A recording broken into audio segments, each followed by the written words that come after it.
স্থাপন করেছে সেই বিষয়ে বিভিন্ন রাজনৈতিক দল এবং জাতীয় নাগরিক পার্টি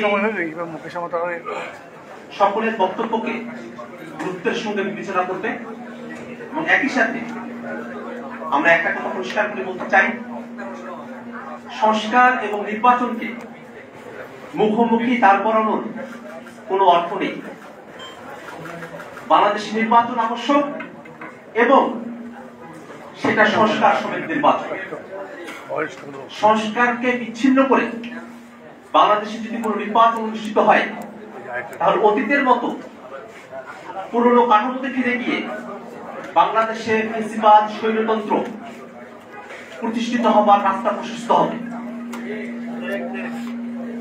হাজারো শহীদ এবং হাজারো আহত এবং আন্দোলনকারীদের অংশগ্রহণের মধ্য দিয়ে যে অভ্যুত্থানের মধ্য দিয়ে আমরা আজকের দিন উপস্থিত হয়েছি, সেই অভ্যুত্থানকে যদি বাস্তবিক অর্থে পূর্ণাঙ্গ করতে হয় তাহলে বাংলাদেশের পুরনো রাষ্ট্র কাঠামোকে ভেঙে নতুন করে সেই রাষ্ট্র কাঠামোকে গঠন করতে হবে।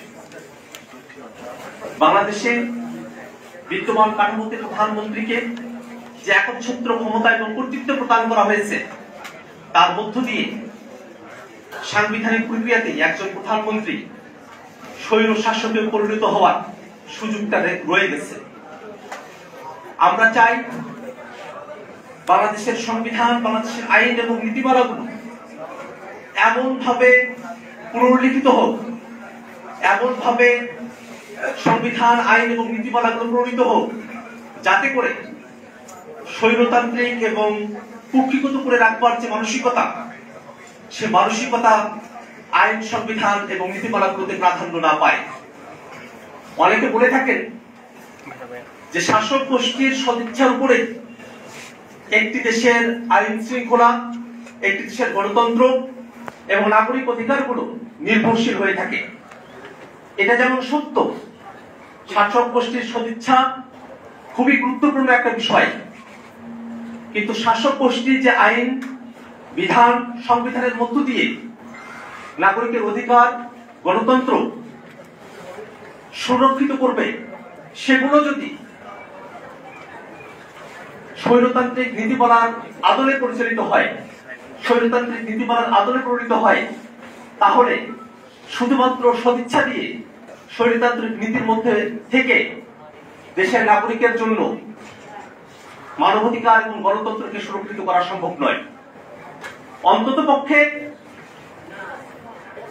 আইনি কাঠামোতে, সংবিধানে যদি গণতন্ত্রের আভাস থাকে, ক্ষমতার বিকেন্দ্রীকরণ থাকে, জবাবদিহিতার কথা উল্লেখ করা থাকে, তাহলে যে কোনো শাসক গোষ্ঠী যাদের মনের মধ্যেও ফ্যাসিবাদ এবং স্বৈরাচার উকি দেয়, তারাও এই আইন এবং সংবিধানের গণতান্ত্রিক প্রক্রিয়ার কারণে নিজেরা স্বৈরতান্ত্রিক হওয়ার পথে পরিচালিত হওয়ার ক্ষেত্রে বাধাপ্রাপ্ত হবে এবং জনগণ তাদেরকে জবাবদিহিতার আওতায় নিয়ে আসার ক্ষেত্রে সক্ষম হবে। আমরা দেখেছি বাংলাদেশের সাংবিধানিক যে প্রতিষ্ঠানগুলো রয়েছে, সেই প্রতিষ্ঠানগুলোতে একপাক্ষিকভাবে যে নিয়োগ প্রদান করা হয়, তার মধ্য দিয়ে বাংলাদেশে ক্ষমতাকে একটি নির্দিষ্ট গোষ্ঠীর কাছে কুক্ষিগত করে ফেলা হয়। যারা সরকার গঠন করেন তাদের মর্জি মাফিক যদি বিচারপতি মনোনয়ন পান, দুদক, নির্বাচন কমিশন থেকে অন্যান্য সাংবিধানিক প্রতিষ্ঠানগুলো তারা যদি নিয়োগপ্রাপ্ত হয়, তাহলে স্বভাবতই সেই সাংবিধানিক প্রতিষ্ঠানগুলোতে যারা নিয়োগপ্রাপ্ত হলেন তারা সরকারি দলের যে পারপাস এবং উদ্দেশ্য আছে সেগুলোকেই বাস্তবায়ন করবার, সেগুলোকে সার্ভ করবার মানসিকতা নিয়ে তারা তাদের কর্মজীবনটাকে অতিবাহিত করবেন।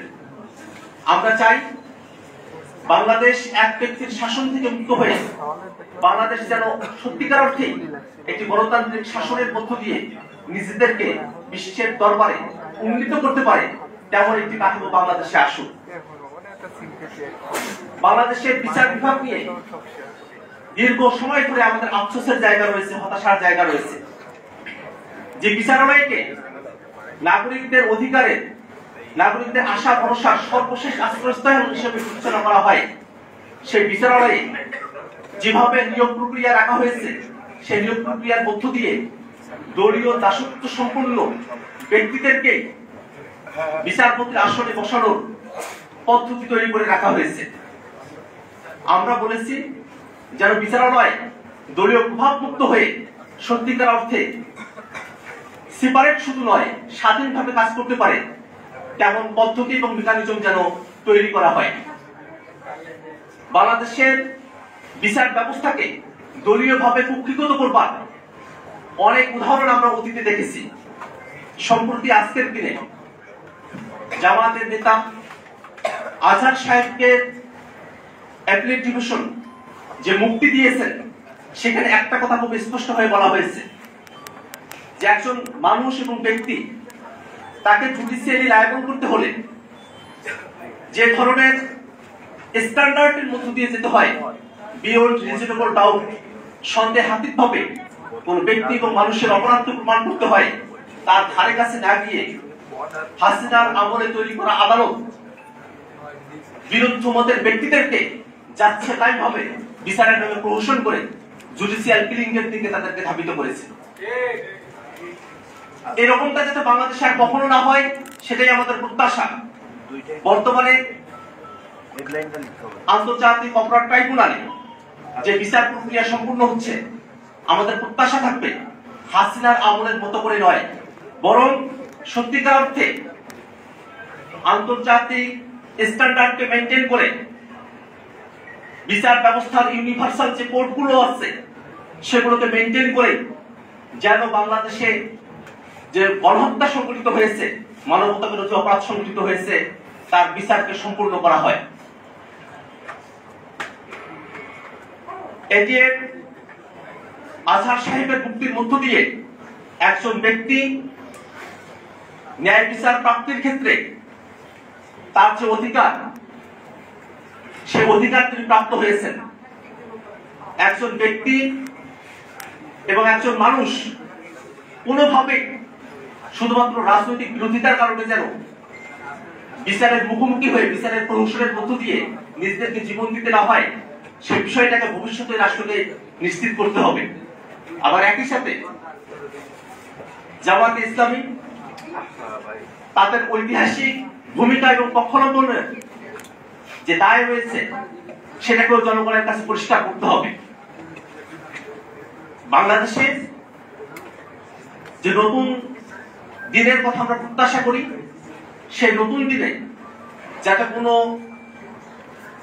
দল, কোনো গোষ্ঠী তারা মানবতা বিরোধী হয়ে না ওঠে, তারা গণহত্যাকারী না হয়ে ওঠে, ফ্যাসিবাদী না হয়ে ওঠে, এর জন্য রাজনৈতিক দলগুলোর মধ্যে সংস্কারের বিষয়ে ঐক্যমত্য তৈরি করতে হবে।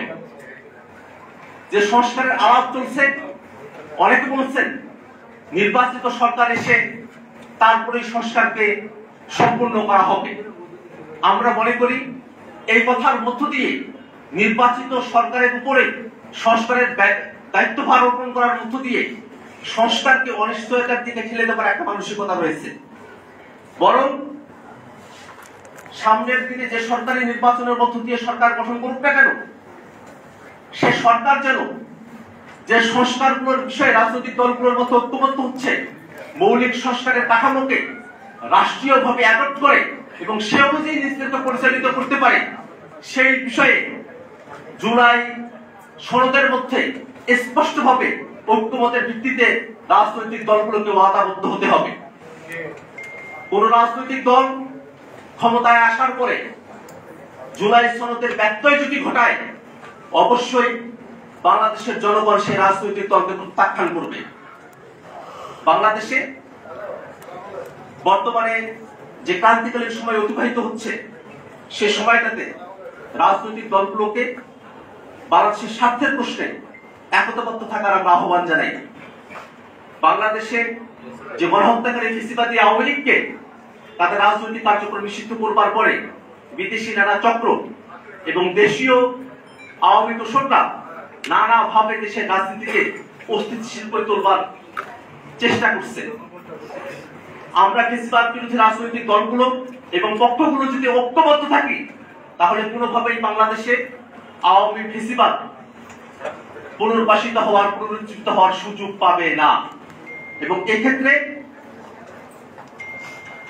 গণ অভ্যুত্থানের সময়কালে যারা শহীদ হয়েছেন তাদের রক্তের উপরে আমাদের শপথ নিতে হবে যে বাংলাদেশে যেভাবে আমরা ফেসিবাদকে হটিয়েছি, একটি ফেসিবাদী দলকে হটিয়েছি, তেমনি ভাবে আমরা যেন ফেসিবাদী কাঠামো এবং সিস্টেমকে হটাতে পারি, বাংলাদেশকে গণতান্ত্রিক রূপান্তরের দিকে এগিয়ে নিয়ে যেতে পারি। এটাই হোক আমাদের সকলের প্রতিজ্ঞা এবং সকলের শপথ।